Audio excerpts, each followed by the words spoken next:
Saya jelas kepada Datuk Seri Anwar Ibrahim, hentikan kezaliman ini. Ya, apa yang berlaku di mahkamah belakang ini terhadap Isu Rata adalah kezaliman yang nyata. Ya, tak guna Anwar Ibrahim round satu dunia tunjuk dia sebagai pejuang hebat Gaza, ya, dan sebagainya, tetapi dia tidak boleh gagal menegakkan keadilan dan kezaliman yang berlaku terhadap pegawai di pejabat dia. Ya, Yusof Rata adalah pegawai di pejabat Anwar Ibrahim. Ya, ada kes sebelum ini jelas di mahkamah, Yusof Rata jelas dianiaya, dan hari ini juga jelas ya, apa yang berlaku dalam prosiding Parlimen hari ini membuktikan bahawa kezaliman itu nyata berlaku. Ya, jadi semesej saya kepada Anwar Ibrahim, hentikan kezaliman ini. Ya, ini adalah kezaliman yang jelas dan Anwar mesti hentikan.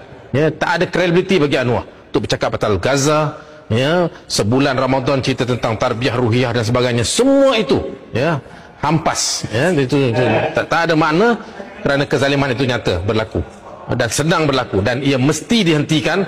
Saya menyeru kepada Anwar Ibrahim untuk menghentikan kezaliman ini. Kalau tidak, kita akan lawan dia habis-habisan, sebab ini soal kezaliman, bukan soal politik dan sebagainya. Terima kasih.